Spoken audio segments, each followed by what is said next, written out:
नमस्कार, मैं विनय राजपूत और इंजीनियरिंग मैकेनिक्स की इस कोर्स में मैं आप सभी को आमंत्रित करता हूं।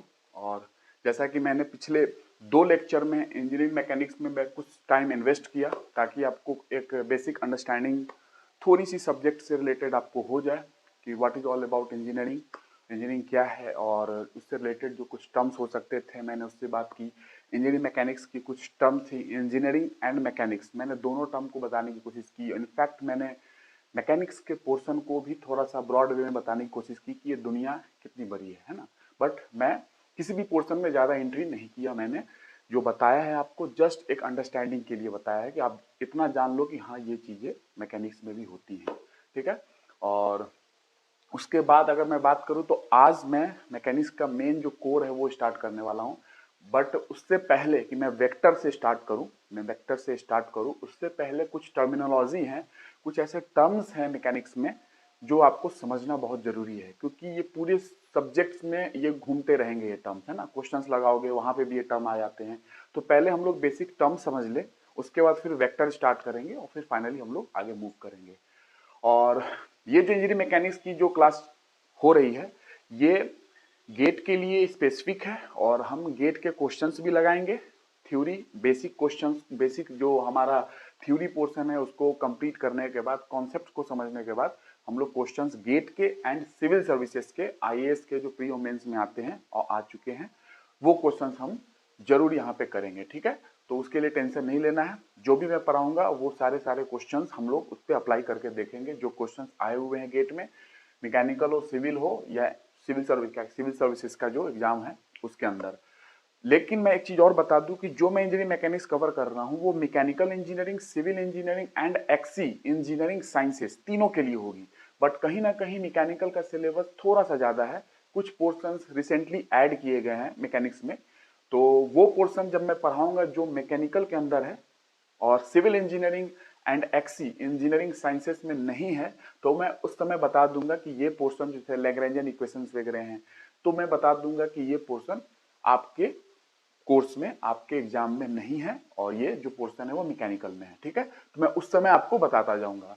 एक्सी का भी एग्जाम गेट के थ्रू हो रहे हैं, तो बहुत सारे मैकेनिकल वाले लोग होंगे जो एक्सी भी देंगे, बट कुछ उसमें सिलेक्शंस करने हैं एग्जाम में कुछ सब्जेक्ट्स का, और डिपेंडिंग अपॉन योर स्ट्रेंथ तब आप वो सेलेक्ट करेंगे कि कौन सा सिलेक्शन आपको करना है ना। तो मैं उन चीजों पे बता दूंगा आपको कि जैसे जैसे आप पढ़ते जाएंगे मैं आखिर में चीजों को बताऊंगा कि आप कौन कौन से सब्जेक्ट एक्सी में अगर देना है आपको, क्योंकि मैकेनिकल वाले एक्सी भी दे सकते हैं, कुछ सब्जेक्ट्स की क्राइटेरिया वहां पे है, वो आप सेलेक्ट करो, उसके बाद आप एग्जाम दे सकते हो। और कहीं ना कहीं देना भी चाहिए, है ना।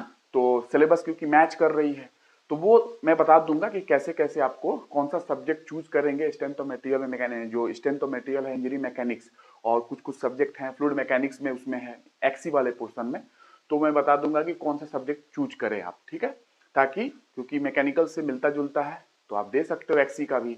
तो गेट के थ्रू एक्सी से हो रहा है एग्जाम, रिसेंटली सब चीजें ऐड हुए हैं, उसी के थ्रू गेट के थ्रू ही होगा। और उसमें इंजीनियरिंग मैकेनिक्स भी है, और कहीं ना कहीं इंजीनियरिंग मैकेनिक्स जो कि एक्सी का और सिविल का लगभग उतना ही है, बट मैकेनिकल में थोड़ा सा ऐड किए गए हैं चीजों को, है ना। कुछ पोर्शन ऐड किया गया है रिसेंटली, कुछ समय पहले, तो मैं उसको भी कवर कर लूंगा। और जो मैकेनिकल के पोर्शन होंगे अलग से मैं उसको लास्ट में अलग से कवर कर लूंगा फॉर गेट, ठीक है। तो गेट स्पेसिफिक है और पूरा का पूरा एग्जाम के क्वेश्चन हम लोग सॉल्व करेंगे। और आज से मैं चाहता हूं कि आपको प्रॉपर स्टार्ट करूँ कि हाँ क्या है इंजीनियरिंग मैकेनिक्स में, क्या क्या हम लोग, मैंने सिलेबस तो डिफाइन कर ही दिया था बट उसमें और भी चीजें ऐड हुई हैं, तो मैं समय के साथ उसको बता दूंगा कि क्या क्या चीजें ऐड हुई हैं, ठीक है। उसके बाद अगर मैं बात करूं तो मैकेनिक्स में मैं कुछ टर्मिनोलॉजी स्टार्ट करूंगा, पहले कुछ आप शब्द समझ जाए तब जाके हम लोग स्टार्ट करेंगे। क्यों? क्योंकि अगर फिजिक्स को अंडरस्टैंड करना है तो कुछ ना कुछ शब्द हैं उनको पहले जानना बहुत जरूरी होता है, ताकि आप क्वेश्चंस के अंदर अगर वो वर्ड आ रहे हैं ना तो आपको पहले से क्लियर हो कि इस वर्ड का मतलब क्या है, ठीक है।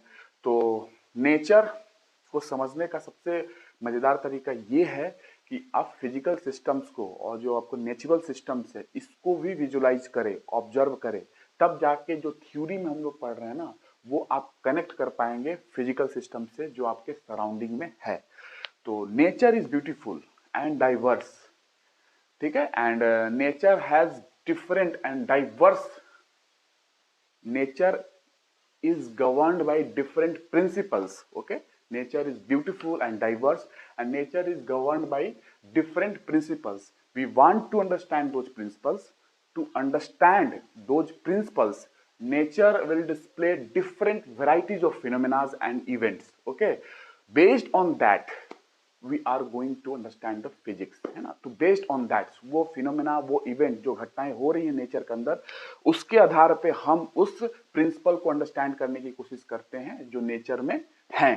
ठीक है, कुछ इवेंट्स को देख के, है ना। जैसे मैंने बताया था ना कि फिजिक्स में क्या है कि जैसे दिन रात हो रहे हैं, बारिश हो रही है, या आप मोशन देख रहे हो, किसी बॉल को फेंकना, फुटबॉल को फेंकना, रैकेट्स बैडमिंटन खेलना, तो ये जो मोशंस को पहले ऑब्जर्व करते हैं, उसके बाद हम चीजों को प्रिंसिपल के हिसाब से चीजों को समझने की कोशिश करते हैं कि कौन सी प्रिंसिपल किसमें लगेगी। तो nature is beautiful and diverse, okay, and nature is governed by different principles. We want to understand those principles, हमें वो प्रिंसिपल्स अंडरस्टैंड करना है, जानना है कि वो प्रिंसिपल्स कौन कौन से हैं। तो we want to understand those principles. To understand those principles, nature display varieties of phenomena and events, okay, and based on that we have to learn physics, we have to understand physics। तो ये एक वे होती है physics को कैसे पढ़ते हैं, और इंजीनियरिंग मैकेनिक्स वही चीजें है, फिजिक्स के अंदर है। तो मैं आज इंजीनियरिंग मैकेनिक्स का आपको कुछ टर्मिनोलॉजी बताऊंगा। वेक्टर पे हम एंट्री करेंगे, वेक्टर को मैं बहुत ही डिफरेंट वे में लेकर चलने वाला हूं, जो आपके एग्जाम के लिए रिक्वायर्ड है उस हिसाब से ही, क्योंकि आप जो पढ़ते हो वेक्टर में, this is not the sufficient definition, उसमें चीजें और भी हैं। अगर आप पूछो कि एरिया वेक्टर है कि नहीं है, अगर इसको समझना हो, करंट वेक्टर है कि नहीं है, बहुत डाउट है इस पे कि है कि नहीं है, या इसकी एक्सप्लेनेशन जो है वो करेक्ट नहीं है। एक्सप्लेनेशन कैसे भी करके इसको प्रूव कर देते हैं कि करंट स्केलर है, कैसे भी करके प्रूव कर देते हैं कि एरिया एक स्केलर है, पर अंडरस्टैंडिंग नहीं है उस हिसाब की जो चाहिए। प्रेशर के बारे में हम लोग बात करते हैं, तो ये सब क्या है। स्केलर्स की बात करो तो स्केलर्स क्या होते हैं, सिर्फ मैग्नीट्यूड हो तो स्केलर कह देंगे, ऐसा जरूरी है क्या। मैं ऐसा आपको प्रूव करके दिखाऊंगा कि मैग्नीट्यूड होने के बावजूद भी स्केलर्स नहीं हो सकते हैं। बहुत सारे ऐसी चीज है, मैग्नीट्यूड है फिर भी स्केलर नहीं है। तो ये चीजों को समझना है आपको। जो डेफिनेशन आपने पढ़ा है वो इनफ नहीं है, ठीक है, वो इनएडिक्वेट है। These are not the rigorous definitions of scalar and vector. तो we have to understand those proper definitions and exact definitions of vector and scalar. वो मैं आऊंगा। उसके बाद मैं different properties of vectors, mathematical operations जो हम कर सकते हैं वेक्टर्स पे, वो सब हम पढ़ेंगे। उसके पहले फर्स्ट ऑफ ऑल मैं आपको कुछ टर्मिनोलॉजी आज बताता हूं, आप इससे फैमिलियर हो जाएं, ताकि पूरी इंजीनियरिंग मैकेनिक्स, पूरी इंजीनियरिंग में आपको ये हेल्प करेगी। ठीक है, और हेल्प इतना ही नहीं, आपको क्वेश्चंस की विजुअलाइजेशन में भी बहुत हेल्प होगा। आप कॉन्सेप्ट भी समझेंगे अभी, और क्वेश्चन को विजुअलाइज जब करेंगे ना, तो भी आपको हेल्प करेगा कि हाँ, जैसे न्यूटन्स लॉ है, तो कुछ चीजें हैं उसके अंदर इंक्लूड होती हैं। इन चीजों को समझना जरूरी है। कुछ टर्मिनोलॉजी में अभी आपको बता देता हूं। जैसे कि मैंने इंजीनियरिंग मैकेनिक्स की बात की थी, डेफिनेशन से ही आपको कुछ टर्म आ रहे हैं।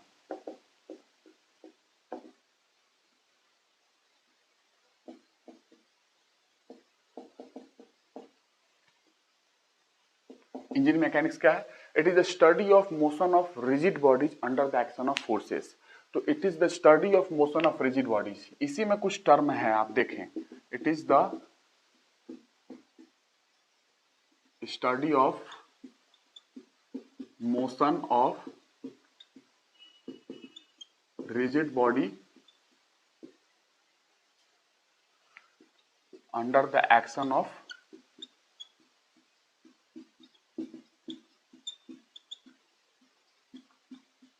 फोर्सेस। तो इसमें क्या टर्म है आपको समझने की चीजें जो है, ये मोशन क्या है मैंने बात की थी आपको कुछ, और रिजिड बॉडी क्या है, डिफॉर्मेबल बॉडीज क्या है, पार्टिकल क्या होते हैं, पॉइंट पार्टिकल, क्योंकि आपको घूमते आ रहे बहुत क्वेश्चन में मिलेंगे आपको, सिस्टम ऑफ पार्टिकल्स, है ना, ग्रुप ऑफ पार्टिकल्स, ऐसे। तो इसका मतलब क्या है पहले समझ ले, बिकॉज इनको बताने के लिए आगे किस पोर्शन में बताऊं, कुछ टर्मिनोलॉजी में शुरू में ही आपको बता देना चाहता हूं, है ना, ताकि आप फेमिलियर हो जाए।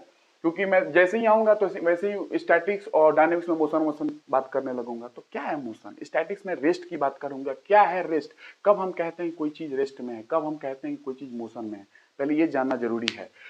तो कुछ terminology, this is the definition. इस डेफिनेशन में कुछ छिपा हुआ है, मोशन क्या है, रिजिड बॉडी क्या है, फोर्स क्या है। तो मैं फोर्स की बात तो बाद में करूंगा, है ना, फोर्स तो जनरल है, हम लोग फोर्स की क्लासिफिकेशन भी पढ़ेंगे, और फोर्स क्या है, ये कैसी क्वांटिटी है, व्हाई यू नीड फोर्स, है ना, किस लिए फोर्स की जरूरत है, मैं इससे पे भी बात करूंगा। फिर क्लासिफिकेशन करूंगा, फिर डिफरेंट प्रॉपर्टीज जो फोर्सेस के लिए हैं, ट्रांसमिसिबिलिटी हो या कंपोजिशन ऑफ फोर्सेस हो या रिजोल्यूशन ऑफ फोर्सेस हो, तीनों को पढ़ना है। वो तीनों अप्लाई होते हैं फिजिकल सिस्टम्स में, ताकि आपके क्वेश्चन सॉल्व करने की जो एबिलिटी है वो अच्छी हो जाए, आप इजीली सॉल्व कर पाओगे, है ना। आप प्रीवियस जो एलिमेंट्री क्लासेस में अगर मैं बात करूं, आप 9th 10th 11th 12th में उस समय आप क्वेश्चन सॉल्व तो कर लेते हो, है ना, IIT JEE में भी फोर्सेस को, लेकिन वो आपको वो पता नहीं होता है कि आप ट्रांसमिसिबिलिटी लगा रहे हो या क्या लगा रहे हो, ठीक है ना। तो यहाँ पे इंजीनियरिंग वो चीजें हैं, आप प्रॉपर उसको समझ ले और फिर उसके बाद क्वेश्चंस में आप उसको अप्लाई करेंगे। तो मैं कुछ टर्म आपको डिफाइन करके देता हूं, टर्मिनोलॉजी, ताकि क्लियर रहे। और इसमें बहुत गड़बड़ियां हैं, कुछ भी लोग बता देते हैं, खासकर पॉइंट पार्टिकल में क्या है ये, ठीक है। और रेस्ट मोशन आप समझ ले क्या है, रेस्ट मोशन क्या होता है। तो मैं उससे पहले सबसे पहले मैं आपको कुछ चीजें बताता हूं। फ्रेम ऑफ रेफरेंस क्या है, फ्रेम ऑफ रेफरेंस, निर्देश तंत्र, ठीक है। क्योंकि फ्रेम ऑफ रेफरेंस के हिसाब से ही आप दो चीज डिफाइन कर सकते हो, रेस्ट एंड मोशन। तो मैं रेस्ट ऑफ मोशन समझाऊं आपको क्या है, आप समझे पहले, क्योंकि rest and motion he deal करना है। न्यूटन फर्स्ट लॉ में भी जाओगे तो रेस्ट और मोशन, वहां पे भी चीजें हैं। तो कब हम कहते हैं कि कोई बॉडी, कोई ऑब्जेक्ट या कोई पार्टिकल रेस्ट में है, वो स्थिर है, कब कहते हैं। और कब हम कहते हैं कि कोई बॉडी या कोई पार्टिकल या कोई ऑब्जेक्ट वो मोशन में है, गति में है। इसके लिए हम पहले किसी चीज को डिफाइन करते हैं, तब हम ये चीज कहने जाते हैं ना, कि कोई बॉडी, कोई पार्टिकल रेस्ट में है या मोशन में है। इसके लिए हम लोग कुछ एक्सिस को डिफाइन करते हैं, एक्स वाई जेड एक्सिस, कुछ तीन लाइन है, कुछ तीन रेखाएं हैं, हम कुछ एक्सिस को डिफाइन करते हैं और उस एक्सिस के आधार पे हम बताने की कोशिश करते हैं कि वो क्या है। तो मतलब क्या है इसका समझते हैं पहले। एक्सिस,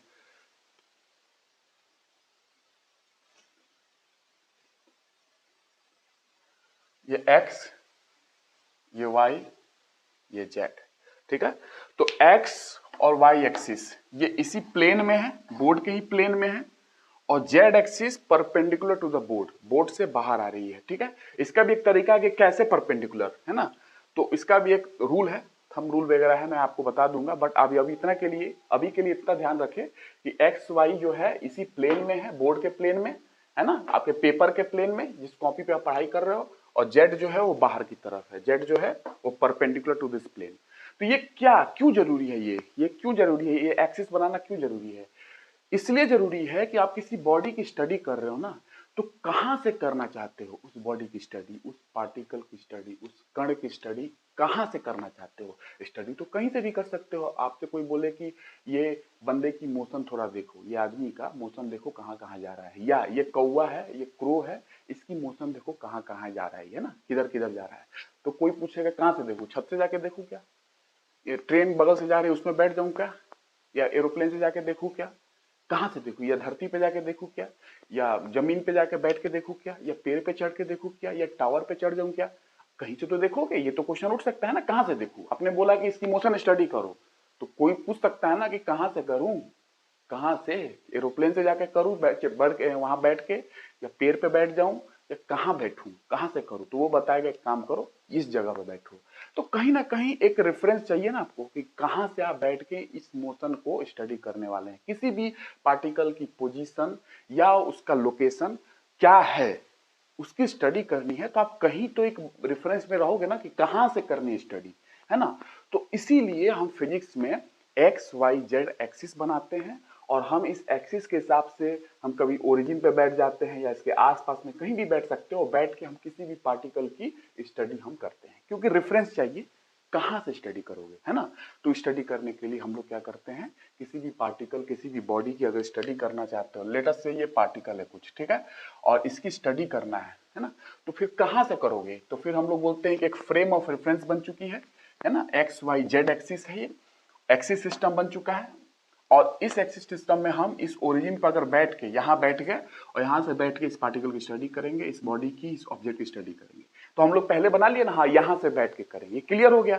यहाँ से करो, आसपास में जहां से करो, लेकिन एक चीज क्लियर हो जानी चाहिए कि आप कहाँ से स्टडी करोगे किसी भी चीज की, उसकी मोशन हो, उसकी लोकेशन, उसकी पोजीशन, किसी भी चीज की स्टडी करना है तो एक रेफरेंस चाहिए, है ना, कि आप कहाँ से करोगे। जैसे मैंने एग्जांपल उसने दिए, तो उसके लिए हम लोग फिजिक्स में हम रेफरेंस फ्रेम बनाते हैं, एक्स वाई जेड एक्सिस बनाते हैं, और इसके हिसाब से हम स्टडी करने की कोशिश करते हैं। लेकिन अगर किसी भी पार्टिकल की या ऑब्जेक्ट या बॉडी की अगर आप, और इसमें डिफरेंस क्या है मैं अभी बात करूंगा इसके बाद, पार्टिकल ऑब्जेक्ट में या बॉडी में क्या डिफरेंस होता है। किसी भी पार्टिकल की अगर पोजीशन आपको जानना है कि पोजीशन उसकी कहाँ है ना, मतलब आप तो यहां से, ठीक, आपने आपसे किसी ने बोला कि यहां से इस कौवा है या ये तोते की स्टडी करो, या ये गाड़ी जा रही है मोटरसाइकिल, इसकी स्टडी करो यहां से, ठीक है। तो वो कितने दूरी पे है, उसकी पोजीशन 10 मीटर पे दूर है, 20 मीटर पे है, ये कैसे पता चलेगा? 2 मीटर पे, कुछ तो डिस्टेंस होगी ना। तो कहीं ना कहीं आपको वो भी चीज चाहिए। आप तो स्टडी करने के लिए एक प्लेस तो बना लिए, एक्सिस बन गया कि यहां से हम बैठ के चीजों को देखेंगे, जो भी मोशन हमको स्टडी करना है, जो भी चीज स्टडी करनी है। लेकिन कोई भी चीज कुछ दूरी पे है तो हमें उसकी मेजरमेंट भी तो चाहिए ना, मापना भी तो पड़ेगा ना कि वो कितना दूर है वो चीज। तो आपको स्केल चाहिए फिर, है ना, इन चीजों को मापने के लिए। सिर्फ इसी से नहीं काम चलेगा कि आप बना लिए कि मैं यहां से करूंगा तो ठीक है, ये एक क्राइटेरिया थी, आपको स्टडी करना है। तो दूसरी चीज ये है कि आपको लेंथ की स्केल चाहिए, आपको मेजरमेंट करना पड़ेगा कितना मीटर कितना सेंटीमीटर में वो दूर है वो बॉडी, और उसके लिए आपको ये होना चाहिए अंदाजा कि हाँ इस ओरिजिन से 2 मीटर पे है वो, इस ओरिजिन से 3 मीटर पे है वो, एक्स एक्सिस। तो ये पता चलेगा कब? जब आपके पास लेंथ की स्केल होगी। तो लेंथ मेजर करने की भी स्केल आपको चाहिए, ठीक है। इसके साथ में लेंथ स्केल चाहिए आपको, लंबाई, डायमेंशंस को मेजर करने के लिए कितना दूर है यहाँ से ओरिजिन, अगर ये ओरिजिन है यहाँ से 2 मीटर 3 मीटर, है ना, कितना दूर है। या नॉर्मल अगर बात कर लो तो यहाँ से कितने किलोमीटर दूर पे हम किसी चीज की स्टडी करना चाहते हैं, तो मेजरमेंट किलोमीटर में कैसे पता चला या मीटर में है, वो मापे होगे तभी तो, मेजरमेंट करोगे तभी तो लेंथ स्केल चाहिए फिर उसको मेजर करने के लिए। लंबाई कितना दूरी में है, कितना डेप्थ में है, कोई चीज अगर है डेप्थ में तो कितनी चौड़ाई में है। तो ये चीजों की मेजर करने के लिए हम लोग लेंथ स्केल को लेके आते हैं। लेकिन आपने बता दी कि ये पार्टिकल की पोजीशन, ये इंसान की पोजीशन ये है, ठीक है, और ये यहां से इतना दूर है। दो चीज आपको पता चल गई। शुरुआत में आपको ये क्लियर हुआ कि मुझे एक चाहिए रेफरेंस, वहां से मैं पढ़ाई करूंगा, किसी भी चीज की स्टडी करूंगा, जो भी चीज स्टडी करना है, मोशन की करना हो, कुछ भी कर रहा है वो, उसकी स्टडी करेंगे। उसके बाद दूसरा चीज हमने बनाया कि कितना दूर है, तो कितना दूर है तो उसको मेजर करने के लिए हम लोग लेंथ स्केल। तो किसी भी पार्टिकल की पोजीशन बताना हो, किसी की बॉडी की पोजीशन बताना हो किसी भी, तो हमको ये दो चीज तो मिल गई कि यहां से करेंगे रेफरेंस, और एक हो गया कि आपको कितने डिस्टेंस पे वो है, तो लेंथ स्केल हो गई। अब वो पार्टिकल यहां से यहां आ गया, कुछ समय पे यहां था, कुछ समय बाद यहां से यहां आ गया, तो ये कैसा पता चलेगा कि कितने समय पे यहां था, कितने समय पे यहां आ गया? तो उसके लिए आपको ये भी चाहिए ना, क्योंकि पार्टिकल वही तो नहीं है ना, पार्टिकल मूव भी करेगा। तो इस समय पे यहां, उस समय पे वहां, तो समय भी तो पता होना चाहिए ना आपको। अगर पार्टिकल इधर उधर मूव कर रहा है तो इस समय पे कहां है पार्टिकल, और आने वाले अगले समय पे कहां होगा। 10 सेकंड बाद यहां है तो 20 सेकंड बाद कहां होगा। तो कहीं ना कहीं आपको फिर टाइम मेजर भी करना पड़ेगा। लेंथ मेजर से नहीं काम चलेगी आपको, सिर्फ लेंथ तो चाहिए, इतनी दूरी पे है, इतनी दूरी पे यहां है उसका पोजीशन, तो अब थोड़ी देर बाद कहां आ गया, उसके थोड़ी देर बाद कहां आ गया। तो इस समय बीतने के साथ पोजीशन चेंज हो रही है उसकी, तो उसके लिए समय की ज्ञान होना जरूरी है आपको। तो टाइम स्केल भी आपको चाहिए, ताकि आप समय भी नाप पाओ, किसी पार्टिकल की पोजीशन चेंज हो रही है तो समय के साथ कहां कहां, कितने समय में कहां कहां उसकी पोजीशन चेंज हो रही है, ठीक है। तो लेंथ स्केल के साथ साथ आपको टाइम को भी मेजर करने के लिए चीजें चाहिए, तब जाके आप एक पूरा कंप्लीट आप किसी भी पोजीशन, किसी भी पार्टिकल की पोजीशन बता पाओगे। तब जाके ये फ्रेम ऑफ रेफरेंस मिल गया आपको। उस फ्रेम ऑफ रेफरेंस में लेंथ स्केल है, टाइम स्केल है, इन तीनों को मिला के बोलते हैं फ्रेम ऑफ रेफरेंस। इन तीनों को, जब ये तीनों चीज आपके पास हो, लेंथ स्केल, टाइम स्केल, और ये axis system, X axis, Y axis, Z axis जो है, ये सारी चीज आपके पास है जो मैंने अभी जिक्र किया आपसे, तब जाके बोलते हैं कि ये है फ्रेम ऑफ रेफरेंस, निर्देश तंत्र। तब आप किसी भी बॉडी की पोजीशन वगैरह स्टडी कर सकते हो, उसकी जो भी लोकेशन है उसकी स्टडी कर सकते हो। है ना, आपके पास सब चीज हो गई, आपके पास रेफरेंस है कि आप कहाँ से स्टडी करोगे, आपके पास उसकी मेजरमेंट करने के लिए लेंथ स्केल है कि कितनी दूरी पे है, और ये भी आपके पास है कि वो इस समय पे यहाँ है तो अगले समय पे वहाँ है तो उसके बाद कहाँ है, तो उसके लिए टाइम मेजर करने के लिए भी चीजें आपके पास हैं। तो उसके बाद आप पूरी चीजें पार्टिकल के बारे में, किसी बॉडी के बारे में बता सकते हैं, उसकी एग्जैक्ट इंफॉर्मेशन बता सकते हैं कि उसकी मोशन हो रही है, जो भी चीज हो रही है उसके बारे में आप पूरी जानकारी दे सकते हैं। ठीक है, ये चीजें आपके पास होनी चाहिए तब दे पाएंगे। ठीक है, तो ये अपना था फ्रेम ऑफ रेफरेंस। ठीक है, अब उसमें रेस्ट एंड मोशन का मतलब क्या है? रेस्ट मोशन का मतलब क्या है कि अगर कोई बॉडी है, X axis, Y axis, Z axis है, अगर ये तीनों के तीनों X axis, Y axis, Z axis किसी पार्टिकल का चेंज नहीं कर रहा है समय बीतने के साथ, एक टाइम बराबर 1 सेकेंड, पहला सेकेंड पे कोई पार्टिकल किसी जगह पे है, अगला सेकेंड पे देखो तो भी एक्स वाई जेड कोऑर्डिनेट तीनों के तीनों अक्ष जो हैं वो बदल नहीं रहे हैं, जो पहले था वही अभी है, वही बाद में भी है। किसी भी समय पे देख लो, वो अक्ष जो है एक्स वाई जेड इस पार्टिकल का, ये एक्स पे इतना है 2 मीटर मान लो, वाई पे ये मान लो 3 मीटर है।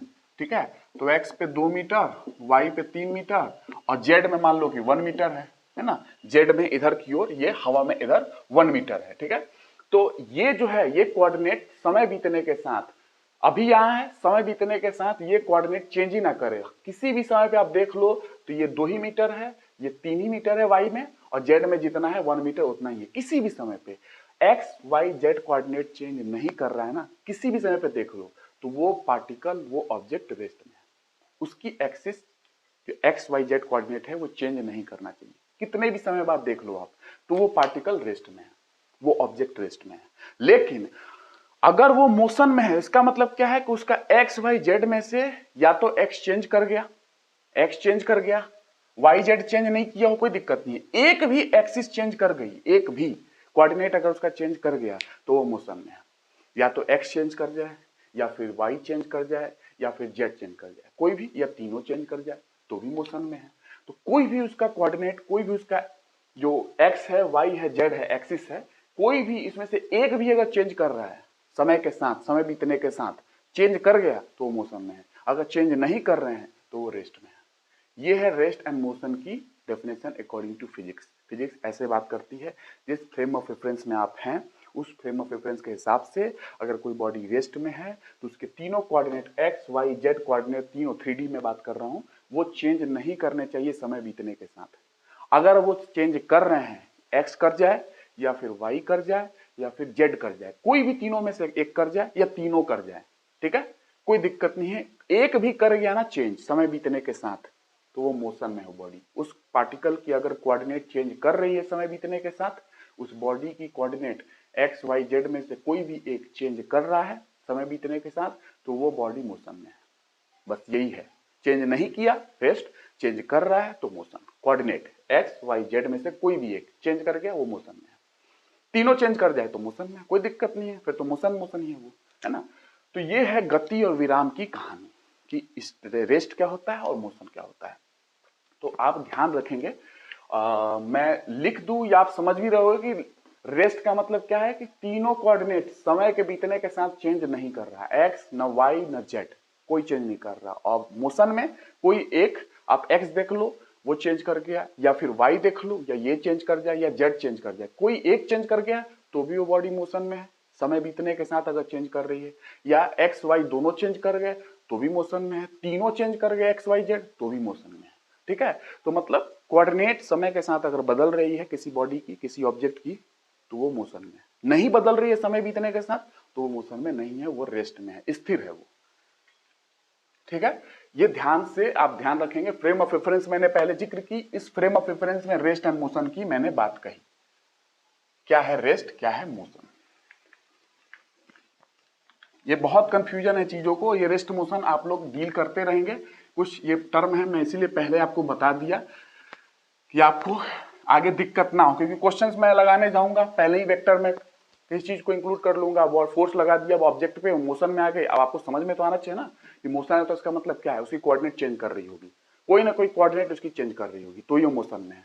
अगर वो फोर्स लगाने के बाद भी बॉडी रेस्ट में है, इसका मतलब है कि उसकी कोऑर्डिनेट चेंज नहीं कर रही है, समय बीतने के साथ समय बीतता जा रहा है, लेकिन किसी भी समय पे देख लो तो वो बॉडी की कोई भी कोऑर्डिनेट एक्स में, वाई में, जेड में, वो तीनों के तीनों फिक्स है, वो चेंज नहीं कर रही है, तो वो रेस्ट में है बॉडी, वो पार्टिकल रेस्ट में है। ये इसकी कहानी है। ये रेस्ट मोशन की बात थी, ठीक है। इसकी डेफिनेशन लिखने की जरूरत नहीं है, आप समझ गए होंगे, ठीक है।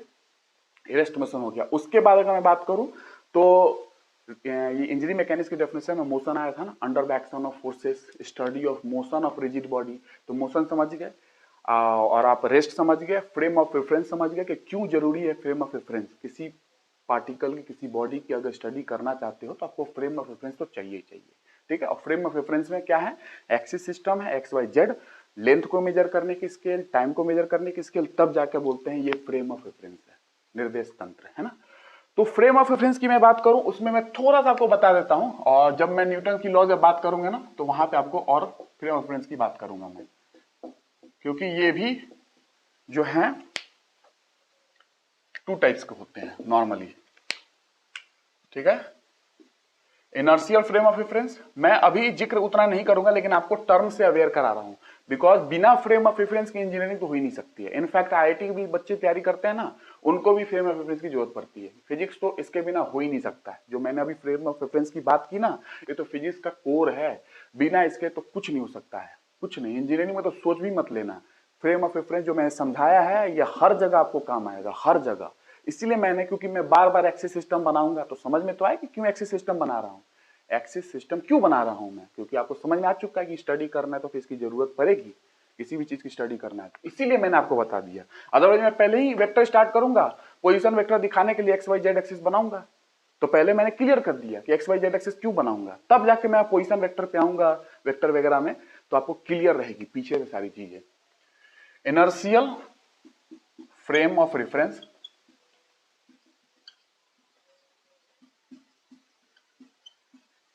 ठीक है, और दूसरी है non inertial.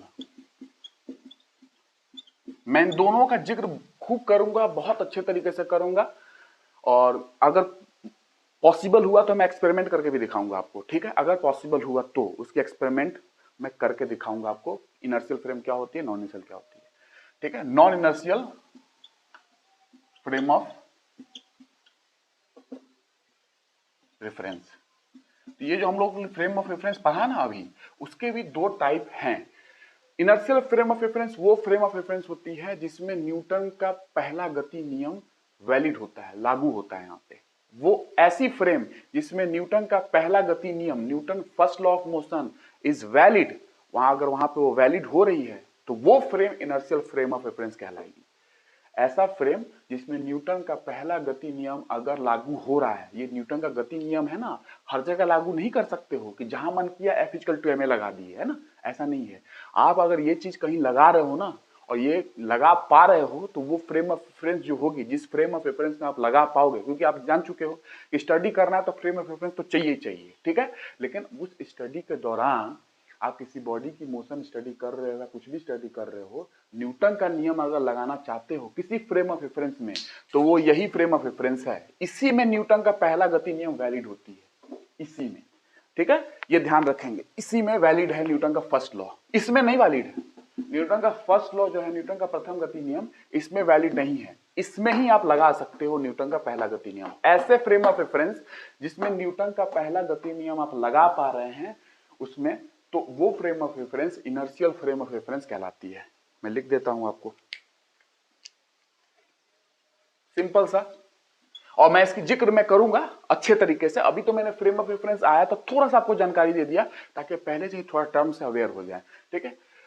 Newton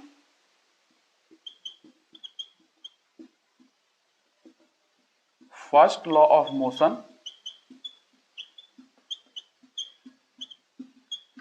is valid, यहां पे लागू होगा, ठीक है, इस फ्रेम ऑफ रेफरेंस में। Non inertial frame of reference वो फ्रेम ऑफ रेफरेंस होती हैं, मैं अभी इसकी पूरी जानकारी नहीं दे रहा हूं, बस अवेयर करा रहा हूं आपसे, लेकिन फिर भी इतना आप ध्यान रखेंगे आगे आपको, और मैं आगे बढ़ा के ले जाऊंगा इसमें और क्या आपको जानना है। आपके एग्जाम में और इंजीनियरिंग में बात करूं, बिना फ्रेम ऑफ रेफरेंस की तो कुछ नहीं होती है। फिर बिना फ्रेम ऑफ रेफरेंस का फिजिक्स आपने पढ़ लिया, मैकेनिक्स पढ़ लिया, तो फिर वो पता नहीं कौन सी इंजीनियरिंग है वो, अगर पढ़ लीजिए, क्वेश्चन भी लगा रहे हो तो बिना अंडरस्टैंडिंग को चीजें हो रही है, फिर बिना इसके तो कुछ है ही नहीं physics. Non inertial frame of reference वो फ्रेम ऑफ रेफरेंस होती है जिसमें न्यूटन का पहला गति नियम वैलिड लागू नहीं होता है यहाँ पे। ठीक है, क्यों नहीं होता है मैं सारा जिक्र करूंगा, अभी आप इतना याद रखें, बस इतना आप याद रखें। Non inertial frame of reference मतलब Newton first law is not valid. Newton first law of motion is not valid, लागू नहीं होगा यहां पे। क्यों नहीं होगा मैं बात करूंगा, ठीक है। बट आप अभी के लिए इतना याद रखेंगे कि फ्रेम ऑफ रेफरेंस जो है वो दो भाग में हमने क्लासिफाई किया है, दो क्लासिफिकेशन हमने किया है ब्रॉडली। ऐसा फ्रेम ऑफ रेफरेंस जिसमें न्यूटन का पहला गति नियम अगर वैलिड हो रही है, लागू हो रहा है, तो वो फ्रेम ऑफ रेफरेंस होगी इनर्शियल। और जिसमें न्यूटन का पहला गति नियम लागू नहीं हो पा रहा है, आप न्यूटन का फर्स्ट लॉ लगा ही नहीं पा रहे हो इस फ्रेम ऑफ रेफरेंस में। जिस फ्रेम ऑफ रेफरेंस में आप अगर न्यूटन का फर्स्ट लॉ नहीं लगा पा रहे हो, तो वो frame of reference non inertial frame of reference होती हैं। लेकिन फिर भी मैं आगे आपको बताऊंगा कि हम लोग कैसे इसमें न्यूटन का गति नियम कैसे भी जबरदस्ती हम लोग लगाते हैं, जबरदस्ती, ठीक है। इसमें लागू नहीं है लेकिन फिर भी हम जबरदस्ती निकालते हैं, जबरदस्ती लगाते हैं, क्योंकि हमारे पास कुछ है नहीं, हमारे पास कुछ ऐसा इक्वेशन नहीं है कि हम दूसरे इक्वेशन से ले आए कहें कि हम इसमें यूज कर लेंगे। हमारे पास न्यूटन वाली इक्वेशन सबसे फेमस है, वही सारी क्लासिकल जो ब्रॉड जो मैकेनिक्स है ना, ब्रॉड जो फिनोमेना है वो न्यूटन के ही फर्स्ट लॉ से, सेकेंड लॉ से, थर्ड लॉ से गवर्न हो जाती है। इसीलिए हम चाहते हैं कि न्यूटन का फर्स्ट लॉ हम खोए ना, हम यहां लगा रहे हैं तो हम यहां भी लगाएं, ठीक है। तो कैसे लगाएंगे उसका भी जुगाड़ है, स्यूडो फोर्स वगैरह हम लोग यूज करते हैं, तब जाके यहां पे हम जबरदस्ती न्यूटन के लॉ को लगाते हैं, जबरदस्ती, ठीक है। लेकिन यहां पे तो न्यूटन का लॉ प्रॉपर वैलिड है, लेकिन यहां पे न्यूटन का फर्स्ट नियम नहीं वैलिड है, ठीक है। तो ये फर्स्ट नियम क्या है, न्यूटन का फर्स्ट लॉ ऑफ मोशन क्या है, अगर ये समझ जाओगे तब आपको समझ में आ जाएगा कि अच्छा क्यों नहीं वैलिड है। लेकिन अभी के लिए आप बस इतना याद रखेंगे, मैं अगली बार जब आऊंगा फ्रेम ऑफ रेफरेंस पे तो आपको इतना क्लियर होना चाहिए कि हाँ इनर्शियल फ्रेम बताया था मैंने, सर ने ऐसा बताया था कि न्यूटन का पहला लॉ वैलिड नहीं होता है। नॉन इनर्शियल में न्यूटन का पहला लॉ, इनर्शियल फ्रेम में न्यूटन का पहला लॉ वैलिड होती है, और नॉन इनर्शियल में न्यूटन का पहला गति नियम वैलिड नहीं होता है, लागू नहीं होता है। लेकिन फिर भी मैंने कुछ आपको हिंट कर दिया कि न्यूटन का पहला गति नियम हम इसमें भी लागू करते हैं, लगाते हैं, जबरदस्ती लगाते हैं ना, लेकिन कुछ जुगाड़ लगाते हैं पहले, है ना, कुछ जुगाड़ करके हम लोग न्यूटन का पहला गति नियम यहाँ पे लगाने की कोशिश करते हैं, जबरदस्ती करते हैं, क्योंकि हमारे पास कुछ है नहीं।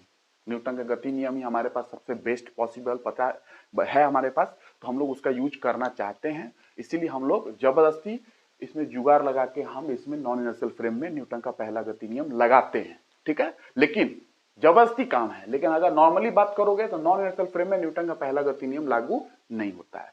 तो हम लोग जब न्यूटन का गति नियम पढ़ेंगे तो हम inertial frame, non inertial frame और inertiality of earth, non inertiality of earth, सब चीज पे बात करेंगे। क्या है, क्योंकि यही है कोर इंजीनियरिंग का। बिना फ्रेम ऑफ रेफरेंस के इंजीनियरिंग समझना मुश्किल है, पॉसिबल ही नहीं है। अगर बिना फ्रेम ऑफ रेफरेंस का आप न्यूटन का लॉ लगा रहे हो तो कभी क्वेश्चन सही होगा, कभी क्वेश्चन का आंसर गलत आएगा, क्योंकि आपको क्लियर नहीं है कि कहाँ न्यूटन का लॉ लगाना है। तो आप समझ लेंगे नॉन इनर्शियल फ्रेम कैसी होती है और इनर्शियल फ्रेम कैसी होती है। जब ये समझ लेंगे तो फिर न्यूटन का फर्स्ट लॉ समझाऊंगा, तो आपको समझ में आ जाएगा कौन कहाँ लगने वाला है। तो ये अभी के लिए आप इतना ध्यान रखेंगे, मैं सब कुछ बताऊंगा, बस कुछ चीजें हैं मैं आपको टर्म से अवेयर करा दिया आपको।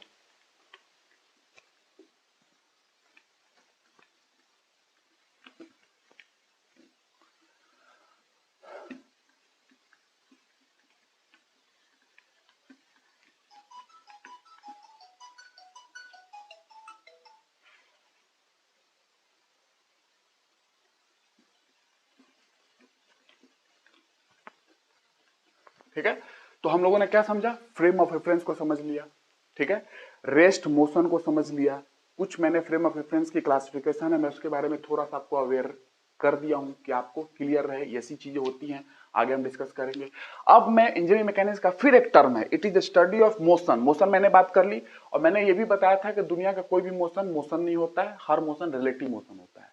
इस पे और जिक्र कर लूंगा, बस इतना याद रखना, दुनिया का हर मोशन एक रिलेटिव मोशन होता है, ठीक है। कैसे होता है मैं बताऊंगा। ऐसे पिछली क्लासेस में मैंने बता भी दिया है कि कैसे आप सोच सकते हो कि रिलेटिव मोशन दुनिया का हर मोशन होता है, ठीक है।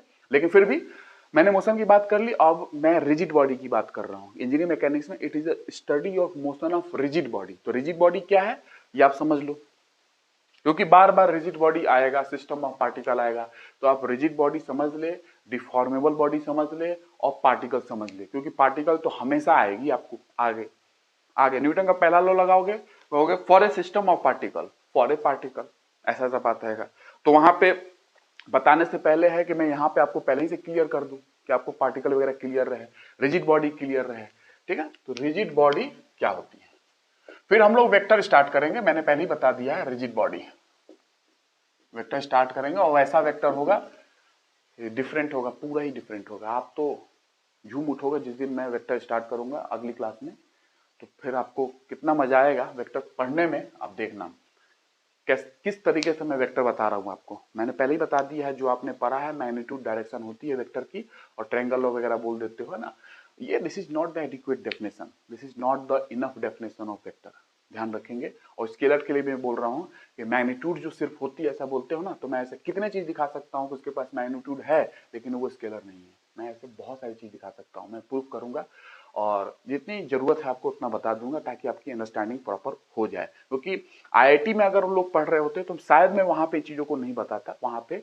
लेकिन फिर भी अगर पता है, क्योंकि ये बेसिक क्वांटिटीज हैं, यही क्वांटिटी आपको हर जगह डील करना है पूरे फिजिक्स में, तो जानना भी बनता है कि आपको इसके बारे में थोड़ा सा जान ले। तो मैं बताऊंगा आपको, जितनी जरूरत है आपका अंडरस्टैंडिंग वहां पे उतनी मैं कर दूंगा। रिजिड बॉडी, आप कोई भी एक आर्बिट्रेरी रैंडम बॉडी आप ले लो, ठीक है। एक बॉडी ले लिया आपने, कोई भी कैसा भी शेप लेना हो ले सकते हो, जैसा मन करे। मैंने ऐसा शेप ले लिया, आप कुछ और ड्रॉ कर लेना। रिजिड बॉडी वो बॉडी होती है कि अगर मैं इस बॉडी के अंदर दो पॉइंट ले लूं, दो पॉइंट, पॉइंट ए और पॉइंट बी, दो पॉइंट मैंने ले लिया, ठीक है। मैंने पहले सेलेक्ट कर लिया दो पॉइंट, हम इसी दो पॉइंट को देखेंगे अभी, चाहे कुछ समय बाद भी अगर मुझे देखना होगा इस बॉडी को जब भी, तो हम ये दो पॉइंट को देखेंगे। और मैं क्या कर रहा हूं कि मैं इस पे लगा रहा हूं कुछ फोर्स, बल लगा रहा हूं मैं इस बॉडी पे, है ना। कुछ लोग मिलकर इस पे बल लगाना स्टार्ट किए, फोर्स लग गई F1 F2, ठीक है।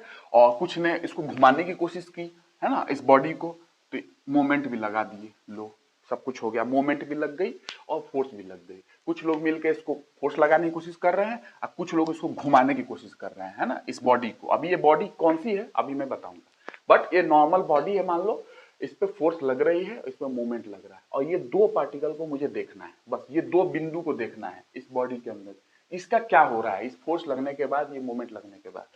तो अगर मैं बात करूं इस दो पार्टिकल की, और इस दो पार्टिकल के बीच की डिस्टेंस अगर मान लो कुछ है L, ठीक है। यहां एक पार्टिकल ले लो और एक और पार्टिकल ले लो, मान लो C है, और इसकी बीच के डिस्टेंस मान लो भी L है, ठीक है। उतनी डिस्टेंस पे मैंने इसको लिया है। अगर इस बॉडी को देख रहे हो, अगर फोर्स लगा लिया आपने, मोमेंट लगा लिया, और उसको लगाने के बाद भी दो बिंदु के बीच की दूरी अगर परिवर्तित नहीं हो रही है, अगर चेंज नहीं हो रही है ना, if a body is considered, if a body is considered as a rigid body, कब हम उसको रिजिड बॉडी बोलेंगे, इस बॉडी को कब रिजिड बॉडी बोलोगे, जब when the distance between any 2 point, distance between any 2 point, distance between any 2 point never change, और very बहुत ही माइन्यूट डिफरेंस हो सकते हैं, बट ऐसा समझ लो कि चेंज नहीं कर रहे हैं, है ना, वो आप समझ भी नहीं पाओगे कि चेंज हुआ है कि नहीं हुआ, आप ऑब्जर्व नहीं कर पाओगे।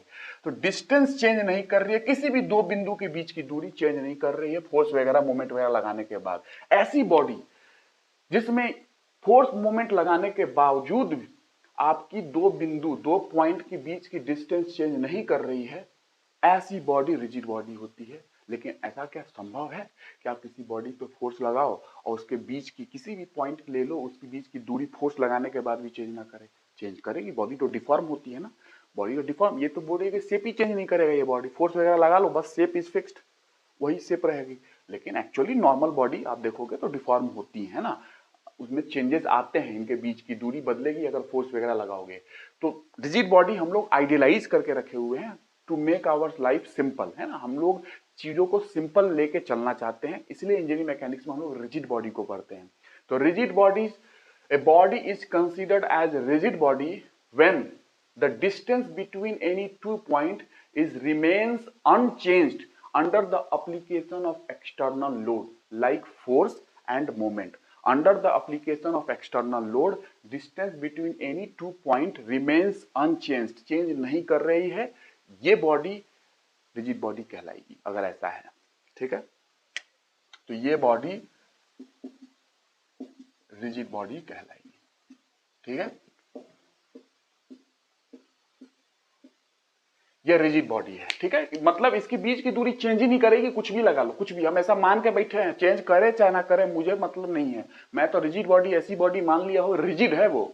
रिजिड मतलब कि फोर्स वगैरह लगा लो, मोमेंट वगैरह लगा लो, किसी भी दो बिंदु के बीच की दूरी चेंज नहीं करेगी। Distance between any 2 point is remains unchanged, change नहीं करने वाली, इसकी शेप चेंज नहीं होने वाली इस बॉडी की, फोर्स लगाने के बावजूद भी। एक्सटर्नल बात कर रहा हूँ, एक्सटर्नल जो फोर्स लगाओगे मोमेंट, उसकी बात कर रहा हूँ। Shape is not going to change, shape change नहीं हो रही है, उसका मतलब ये है कि आप ये समझ सकते हो कि किसी भी दो बिंदु के बीच की दूरी, किसी भी 2 पॉइंट के बीच की दूरी, इस बॉडी के अंदर 2 पॉइंट मैंने लिया, वो चेंज नहीं कर रही है फोर्स लगाने के बावजूद भी। ये है रिजिड बॉडी। ठीक है, तो डेफिनेशन क्या लिखेंगे? A body is considered as rigid body, a body is considered as a rigid bodies under the application of external force, the distance between and under the application of external load, a body is considered as rigid body। और ऐसे भी बोल सकते हो आप, define कर लो, if a body is considered as rigid body when the distance between 2 point remains unchanged after the application of under the application of external load।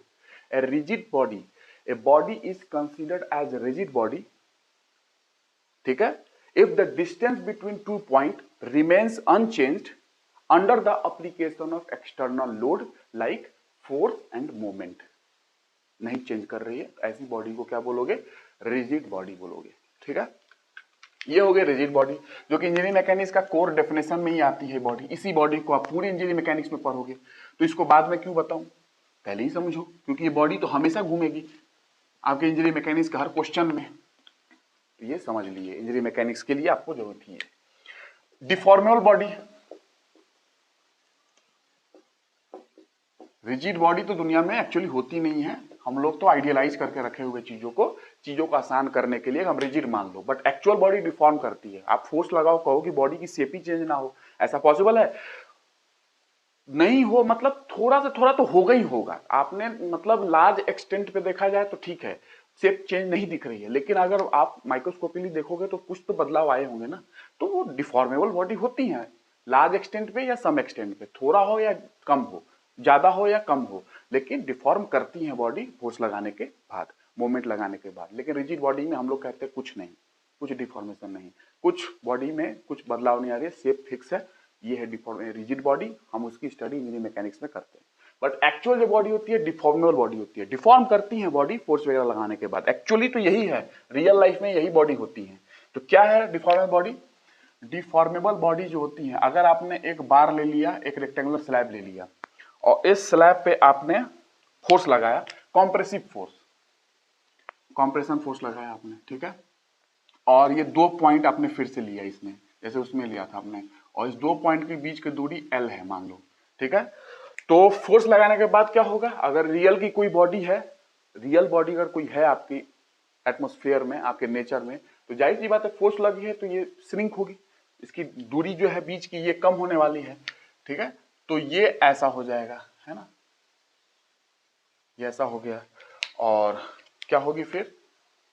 ये force लगा हुआ है, तो अब जो बीच की दूरी है वो A और B, ठीक है, इनकी जो बीच की दूरी है कुछ अलग हो गई, L डैश, पहले L थी, फोर्स लगाने के बाद अब दोनों पॉइंट, जो 2 पॉइंट बॉडी में लिए हो उसकी बीच की दूरी L डैश होगी। अब बताओ कि फोर्स लगने के बाद ये L और L डैश की कहानी क्या है? L जो है वो बड़ा है L डैश से, L is bigger than L dash, है ना, देखो L डैश छोटा है, L बड़ा है, जब आपने फोर्स लगाया।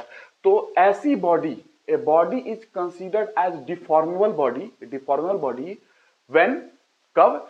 The distance between two point change कर जाए, चेंज करके ना एल से एल डैश हुआ और एल डैश छोटा हो गया, एल बड़ा है, distance between two point change under the application of external force, external load, आपने कॉम्प्रेसिव फोर्स लगाया और ये डिस्टेंस चेंज कर गई, किसी भी दो बिंदु के बीच की दूरी चेंज कर चुकी है, एल बड़ा है एल डैश छोटा है। तो ऐसी बॉडी अगर ऐसा ये हो रहा है ना किसी बॉडी में, और यही होता है एक्चुअल बॉडी ऐसी ही होती है, डिफॉर्मेशन होती है बॉडी में, आपने फोर्स मोमेंट लगाया तो बॉडी डिफॉर्म करेगी, थोड़ा हो या ज्यादा हो करेगी जरूर, तो ऐसी बॉडी होती है डिफॉर्मेबल बॉडी, ठीक है ये है। तो a body is considered as deformable bodies when the distance between two point is changed, distance between two point is changed कब, under the application of external load, आपने लोड लगाया तो distance between two point change कर गई, body के अंदर कोई भी दो बिंदु के बीच की दूरी चेंज कर गई, जो कि रिजिड बॉडी में चेंज नहीं कर रही थी लोड लगाने के बाद भी, बट यहाँ पे चेंज करेगी क्योंकि एक्चुअल बॉडी डिफॉर्मेबल बॉडी ही होती है, ठीक है। तो ये है, आप इसको याद रखें। डिफॉर्मेबल बॉडी हम लोग, डिफॉर्मेबल बॉडी जो है ये स्ट्रेंथ ऑफ मटेरियल में पढ़ेंगे, ठीक है, वहां पे डिफॉर्मेबल बॉडी ही पढ़ते हैं। स्ट्रेंथ ऑफ मटेरियल मैंने क्लासिफिकेशन इसलिए पहले ही कर दिया था कि डिफॉर्मेबल बॉडी जो है उसी के अंदर strength of material, theory of plasticity ये चीजें इसी के अंदर आती हैं। तो ये अपनी कहानी है डिफॉर्मेबल बॉडी की।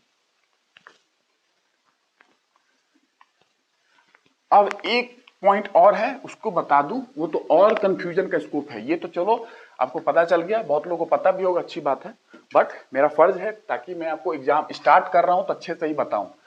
एक पार्टिकल की बात होती है, क्या है पार्टिकल या क्या है पॉइंट पार्टिकल।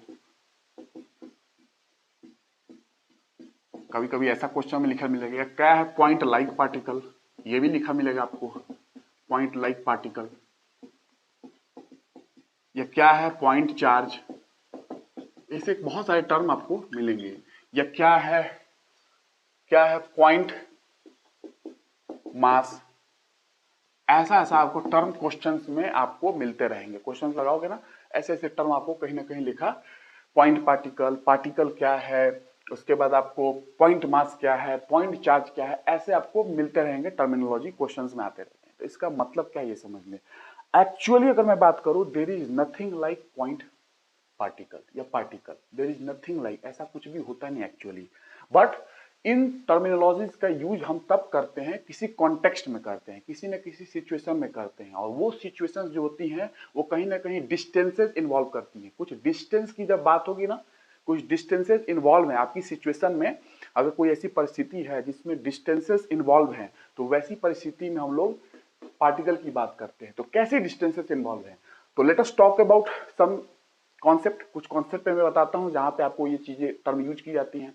तो when we talk about electrostatics, मैं थोड़ा सा बताऊंगा ताकि आपको क्लियर हो जाए, जितना मैं बताने वाला हूं उतना आपको पता ही होगा, बट मैं इसका कॉन्सेप्ट आपको क्लियर कर दूंगा। वहां इलेक्ट्रोस्टैटिक्स की बात कर लो, इलेक्ट्रोस्टैटिक्स में आप जानते हो चार्ज वगैरह, कूलम्स का फोर्स वगैरह आते हैं, कूलम लॉ।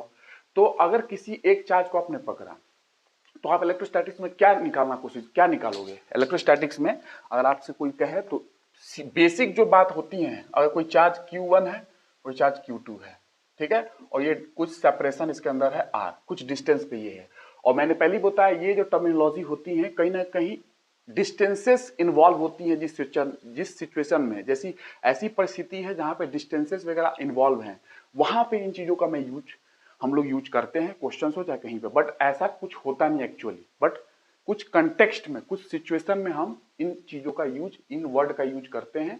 वो एक सिचुएशन है कि डिस्टेंसेस जहां इन्वॉल्व होती है वहां पे। तो कैसे, ये जो अगर यहाँ पे इलेक्ट्रोस्टैटिक की बात करोगे तो यहाँ पे आप क्या निकालोगे, force exerted by charge Q1 on the charge Q2, force charge Q1 के द्वारा चार्ज Q2 पे कितना लग रही है, या चार्ज Q2 के द्वारा फोर्स चार्ज Q1 पे कितना लग रही है। तो Q1 ने कितना Q2 पे लगाया, Q2 ने कितना Q1 पे लगाया, ऐसी कुछ बात चलती है, ठीक है। और ये दो चार्ज हैं, ठीक है, कुछ डिस्टेंस पे है, कुछ सेपरेशन है, इनके बीच की दूरी कुछ है, और मान लो सेपरेशन कितनी है, मान लो 1 सेंटीमीटर भी हो सकती है, 2 सेंटीमीटर भी हो सकती है, 3 मिलीमीटर भी हो सकती है, 2 मीटर भी हो सकती है, 10 मीटर भी हो सकता है, कुछ भी हो सकता है, ठीक है, ये सेपरेशन बीच की दूरी, ठीक है। तो अगर ऐसी चीजें आ रही हैं कि जो ये चार्ज है आपके अंदर और ये जो बॉडी है, ये जो ऑब्जेक्ट है, ये ऑब्जेक्ट की जो साइज, ये जो ऑब्जेक्ट की साइज है, ये size as compare to distance between them, जो दोनों के बीच की दूरी है, ये सब दिख रही है, ये डिस्टेंस बिटवीन देम जो है वो very very very very large हो, बहुत ज्यादा हो as compare to size of the body.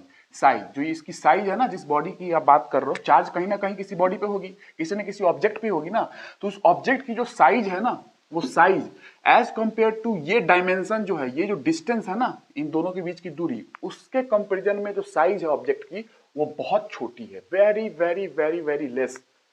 तो आप इन बॉडी को ट्रीट करते हो, इस ऑब्जेक्ट को ट्रीट करोगे पॉइंट ऑब्जेक्ट, पॉइंट चार्ज, मैंने लिखा ना पॉइंट चार्ज, पॉइंट पार्टिकल की तरह ट्रीट कर लोगे इसको। कब? सिचुएशन कैसी है? When the distance between two charge, जो आर है, डिस्टेंस कुछ भी हो सकते हैं, is very very very very large, ये लार्ज है as compare to the dimension, as compare to the size of the particle. जो पार्टिकल की साइज है वो माइक्रोन्स में है, कुछ ऐसे में है, और डिस्टेंस की बात करूं मिलीमीटर, सेंटीमीटर, मीटर, कुछ भी हो सकता है, किलोमीटर, ऐसी डिस्टेंसेस इन्वॉल्व है। मैंने पहले बताया था ना कि डिस्टेंसेस इन्वॉल्व होगी तो हम लोग इन चीजों का बात करते हैं। तो डिस्टेंस जो है इनके बीच में बहुत ज्यादा है एज कंपेयर टू इनकी जो साइज है, इनकी जो डायमेंशन है ना, तो जाके हम बोलते हैं कि ये जो पार्टिकल है, ये जो बॉडी है, ये एक पॉइंट बॉडी है, पॉइंट पार्टिकल है, एक पॉइंट चार्ज है ये, है ना। कब? जब इनकी बीच की दूरी बहुत ज्यादा हो, इनके साइज से, इनकी डायमेंशन से, तो उस सिचुएशन में हम इसको बोलते हैं कि पॉइंट पार्टिकल है। ये एक सिचुएशन हो गई, ये तब बात करते हैं, बट एक्चुअली मैंने बताया था ना कि डिस्टेंसेस वगैरह इन्वॉल्व है, कुछ कंटेक्स्ट, कुछ सिचुएशन में हम इन चीजों की बात कर पाते हैं। ये पॉइंट पॉइंट चीजें जो है ना, तो ये एक डिस्टेंसेस इन्वॉल्व है, डिस्टेंस बहुत ज्यादा है as compare to the size. आप ऐसे लिख सकते हो, distance is very very large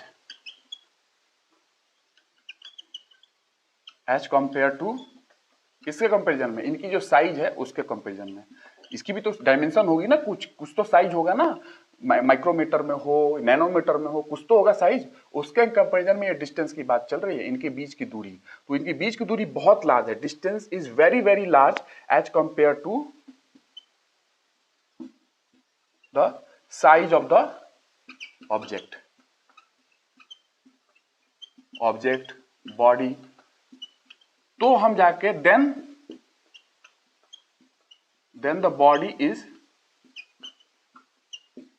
treated as, कैसे ट्रीट करोगे फिर उसको? Treated as point object, point object, point particle, है ना, या पार्टिकल, कुछ भी बोल लो, तब जाके आप बोल दोगे कि ये पॉइंट पार्टिकल है। ठीक है ना, ये कहानी है। कहीं ना कहीं डिस्टेंसेस इन्वॉल्व है, हम लोग कंपेयर कर रहे हैं कहीं ना कहीं किसी चीजों से, ये बहुत ज्यादा है एज कंपेयर टू इनकी डायमेंशन से, तो इसीलिए हम इनको क्या बोलेंगे? पॉइंट पार्टिकल या पॉइंट चार्ज। इलेक्ट्रोस्टैटिक में इसको पॉइंट चार्ज बोलते हैं। ठीक है, ये एक कहानी थी।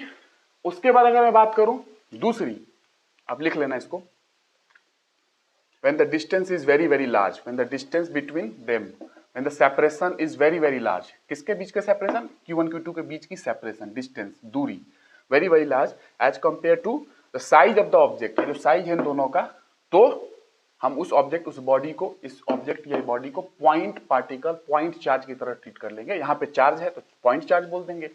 ठीक है, पॉइंट मास बोल दो, चार्ज किसी न किसी बॉडी पे ही होगा ना, जाहिर सी बात है।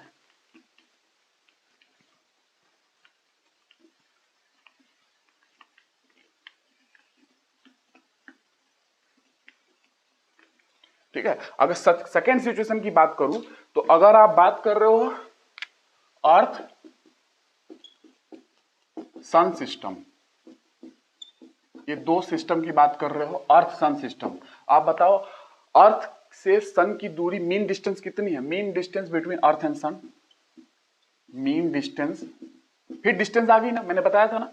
इन चीजों की जब बात आएगी तो कहीं ना कहीं कुछ सिचुएशन आएगी, और डिस्टेंसेस तो बहुत फेवरेट सिचुएशन है, तो डिस्टेंस इन्वॉल्व होती है, उस सिचुएशन में हम लोग पॉइंट पार्टिकल की बात करने लगते हैं। Mean distance between earth and sun कितना है? LM से शो करते हैं।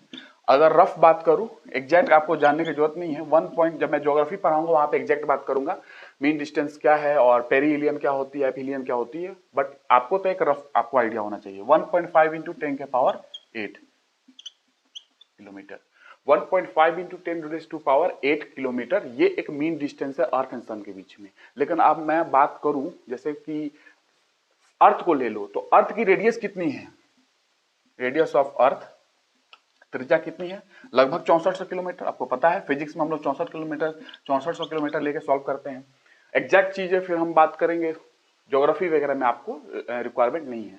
तो अब बताओ कि रेडियस ऑफ अर्थ 6400, अब अर्थ सन के बीच की दूरी, फिर दूरी आ गई ना, ये इतनी है किलोमीटर, 10⁸ में है। तो अब बताओ कि एज कंपेयर टू दिस, ये 6400 क्या है? कुछ नहीं।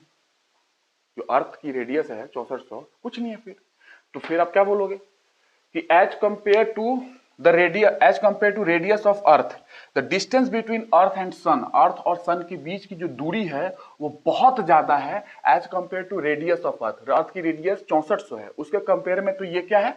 अर्थ एंड सन के बीच की दूरी 1.5 इंटू 10⁸ किलोमीटर है। तो आप फिर बोलोगे कि अर्थ को मैं अगर सोफिस्टिकेटेड और एग्जैक्ट और प्रिसीजन नहीं चाहिए, एक्यूरेसी अगर नहीं चाहिए आपको उतनी, तो आप अर्थ को एक पॉइंट पार्टिकल ट्रीट कर सकते हो, एक पॉइंट की तरह ट्रीट कर सकते हो, ठीक है?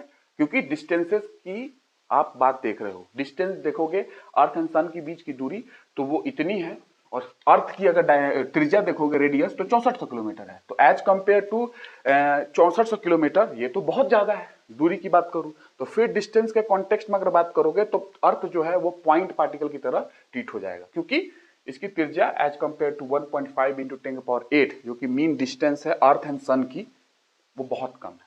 इसीलिए earth is treated as a point particle, point की तरह, ठीक है? When the precision, high degree of precision, high degree of accuracy is not required, है ना, तो फिर आप ऐसा ट्रीट कर सकते हो कि अर्थ को पॉइंट की तरह मान सकते हो। तो ऐसी सिचुएशंस में डिस्टेंस इन्वॉल्व है ना कहीं, तो ऐसी सिचुएशंस में हम लोग पॉइंट पार्टिकल या पॉइंट मास की तरह चीजों की बात करने लगते हैं, ठीक है? तो मैंने इसीलिए आपको बता दिया, कभी भी क्वेश्चन पॉइंट आए तो आप किसी ना किसी कॉन्टेक्स्ट में सोचेंगे, और एक बेहतरीन कॉन्टेक्स्ट है कि डिस्टेंसेस के बारे में सोचो, ठीक है? तो ये कहानी है, और मैं इसको थोड़ा सा ड्रॉ करके दिखा सकता हूँ कि अर्थ और सन को रख के, उसको घुमा के, उसकी डिस्टेंस दिखा के, और देखेंगे तो अगली क्लास में आपको थोड़ा सा 2-4 मिनट बता दूंगा, और ताकि आपको और क्लियर हो जाए। बट इतना याद रखेंगे कि ये कहीं ना कहीं दूरी से रिलेटेड है। अर्थ सन की डिस्टेंस इतनी ज्यादा, और अर्थ की रेडियस देख लो 6400, तो इसके कंपैरिजन में, इस डिस्टेंस के कंपैरिजन में अर्थ की रेडियस तो बहुत कम है। तो अर्थ को आप पॉइंट की तरह, पॉइंट मास की तरह ट्रीट कर लो। अगर सोफिस्टिकेटेड कैलकुलेशन नहीं करना है, बहुत एक्यूरेसी नहीं चाहिए, तो आप कर सकते हो ट्रीट पॉइंट की तरह, ठीक है? तो इससे हमारी चीजें आसान हो जाती है ना? इसीलिए हम लोग ऐसा ट्रीट करते हैं। तो आज मैं इतना ही रखता हूं, ये बेसिक था। कल से मैं वेक्टर अलजेब्रा स्टार्ट करूंगा, और बहुत ही मजा आएगा आपको। कल मैं वेक्टर जब स्टार्ट करूंगा तो आप देखना, है ना? आपको ऐसा लगेगा कि पता नहीं कौन सी दुनिया में मैं एंट्री करा रहा हूं आपको। अभी तक आप वेक्टर में स्केलर और मैग्नीट्यूड ही पढ़ते रहते हो ना, कि स्केलर मैग्नीट्यूड है और वेक्टर में मैग्नीट्यूड डायरेक्शन है, और थोड़ा सा ट्रायंगल लॉ की बात कर लो, फॉलो करता है, बट चीजें और भी हैं। This is not the enough definition of vector, क्योंकि अगर ये नहीं, अगर ऐसे होता तो आप करंट वगैरह को डिफाइन नहीं कर पाओगे। करंट स्केलर है ना, नहीं डिफाइन कर पाओगे इससे पढ़ के। आप ट्रायंगल लॉ लगा के देखना, कहोगे लगेगा नहीं ट्रायंगल लॉ, तो क्या लगेगा, क्यों नहीं लगेगा? थोड़ा करके तो दिखाओ कि कहां फंस रही है बात। ट्रायंगल लॉ कहां नहीं लग रहा है करंट को डिफाइन करते समय? करंट में तो हम वायर में बात करते हैं कि करंट में डायरेक्शन है, फिर बोलोगे ट्रायंगल लॉ नहीं लग रहा है, तो कैसे नहीं लग रहा है? कहां फंस रहे हो ट्रायंगल लॉ लगाने में? ये तो दिखाओ। सिर्फ बोलना तो बहुत ईजी है कि ट्रायंगल लॉ नहीं लगता है, बट करके दिखाना पड़ेगा आपको, तब जाके। एरिया स्केलर है कि वेक्टर है? एरिया, सोचो। तो चीजों को मैं बता दूंगा आपको, ताकि आपको हमेशा क्लियर है कि यही क्वांटिटीज जो है फिजिकल क्वांटिटीज, इसी को डील करना है पूरी जगह, ठीक है ना? वेक्टर फील्ड क्या होते हैं, स्केलर फील्ड क्या होते हैं, फील्ड क्या है, आप, मैं पढ़ाऊंगा वेक्टर कैलकुलस।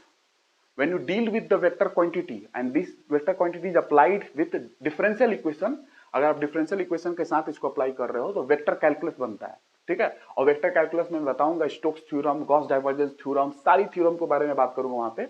तो वहां पे भी फील्ड आती है, वेक्टर फील्ड। तो फील्ड का मतलब क्या है?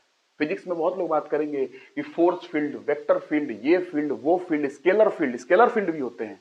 तो थोड़ा सा आपको ये मैं बता दूंगा, ताकि आपके क्वेश्चंस में लिख के आते हैं, ये वेक्टर फील्ड में ये बॉडी है, ये इस फील्ड में ये बॉडी है, पार्टिकल है, तो हर चीज आपको क्लियर हो चुकी है। बॉडी हो, पार्टिकल हो, वेक्टर में पढ़ाऊंगा तो उसके बाद सब चीजें क्लियर हो जाएगी। Vector addition, multiplication, dot product, cross product, सब कुछ पढ़ेंगे। उसके बाद फिर हम लोग फोर्सेस पे आ जाएंगे, क्योंकि वेक्टर के बाद फोर्स पे ही आना है। क्योंकि वेक्टर क्या है? वेक्टर, फोर्स एक वेक्टर क्वांटिटी तो है।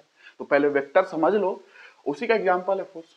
तो फिर फोर्स पे आएंगे, फोर्स की क्लासिफिकेशन समझेंगे, फोर्स, एक्सीलरेशन, उसके बाद वेलोसिटी, उसके बाद चीजें डिस्प्लेसमेंट वगैरह वहीं पे समझते आगे हम लोग मूव करेंगे। तो आज के लिए इतना ही रखता हूं मैं। आई होप आपको समझ में आई होगी चीजें, और बहुत ही अंडरस्टैंडिंग इसमें चाहिए आपको, है ना। इसको ध्यान से आप इसको समझना कि मैंने क्या बताया है और रिवाइज करना, ताकि आगे के लिए आपकी जर्नी आसान हो जाएगी। ये कुछ टर्म्स है, मैंने आपको इसीलिए जिक्र कर लिया इसका। तो आज के लिए इतना ही रखते हैं। Thank you. पढ़ते रहें और ध्यान पढ़ाई पे लगाएं, ज्यादा ध्यान पढ़ाई पे लगाएं, ये बहुत इंपॉर्टेंट है। मैं आपको उतना ही पढ़ाऊंगा जितनी आपकी रिक्वायरमेंट है, जितना आपके एग्जाम में आता है, उससे ज्यादा मैं नहीं पढ़ाऊंगा आपको, ठीक है। आपके क्वेश्चंस में मैं दिखाऊंगा कि जो मैंने बताया है, देखो क्वेश्चंस में ये टर्म यूज किए जाते हैं। तो बेसिक पहले सही कर ले, फिर क्वेश्चन सॉल्व हम लोग करेंगे। वेक्टर के क्वेश्चन बहुत सारे सॉल्व करेंगे, सिविल सर्विसेज के भी करेंगे, गेट का भी करेंगे, ठीक है। तो टेंशन इसके लिए नहीं लेना है, मैं सारा क्वेश्चन आपको कराऊंगा और हर क्वेश्चन आपसे इजीली सॉल्व हो जाएंगे, क्योंकि आपकी सारी अंडरस्टैंडिंग में बनाते चल रहा हूँ। बेसिक को ठीक करो, चीज अपने आप सॉल्व हो जाती हैं। तो आज के लिए इतना ही रखता हूँ। Thank you. और जो हमारी मेहनत है, जो मेरी मेहनत है, इसको इनकरेज करें और इसको अप्रिसिएट करें, क्योंकि जिस तरीके से मैं दे रहा हूं आप देख रहे हो। और मेरा जो एम है यूट्यूब पे आने का, ये है कि ताकि लोगों को मिले ये चीजें जो नहीं मिल सकता है, जो गांव में है, जो कहीं पे भी है, कहीं से भी तैयारी कर रहे हैं, उनको वो क्वालिटी मिलेगी आपके लेवल पे जो आईआईटी में मिलती है, ठीक है। जो आपके एग्जाम की रिक्वायरमेंट है उस लेवल पे आईआईटी की क्वालिटी और जो बेस्ट हो सकती है वो मैं दूंगा। इसके लिए टेंशन नहीं लेना है, ठीक है। और बस इतना ही रखते हैं आज। और जो जो चीजें मैंने बात की है इसको ध्यान से समझेंगे, ठीक है ना। बहुत ही इंपॉर्टेंट चीजें हैं, ये हर जगह यूज होती रहती है, हर जगह हर जगह। तो मैं इस पे और बात कर सकता हूँ, पॉइंट लाइक पार्टिकल पे मैं, और कंपेरिजन की चीजें हैं, कंपेरिजन चीजें कंपेयर करोगे। मेरे लिए कोई पॉइंट पार्टिकल है और मैं कहता हूं मैं बॉडी हूं, तो मुझे कोई अगर देख रहा होगा तो वो कहेगा तू पॉइंट पार्टिकल है, तू पॉइंट में है, तू पॉइंट पार्टिकल की तरह है। कोई और देख रहा होगा, तो ऐसी कंपेरिजन वाली चीजें हैं। तो मैं कंपेयर ही तो कर रहा था ना डिस्टेंसेस से, डिस्टेंस से कंपेयर ही तो कर रहा था ना। तो ऐसी चीजें हैं, ये एक्चुअली पॉइंट चीजें नहीं होती हैं, बट हम किसी न किसी सिचुएशन में, किसी न किसी परिस्थिति में हम लोग बात करते हैं चीजों को सिंपल करने के लिए, ठीक है। तो आज के लिए इतना ही रखता हूँ। Thank you. और नेक्स्ट क्लास में मैं वेक्टर को स्टार्ट करूंगा, ठीक है। उसके बाद हम लोग आगे मूव करेंगे। तो आज के लिए इतना ही रखते हैं। धन्यवाद।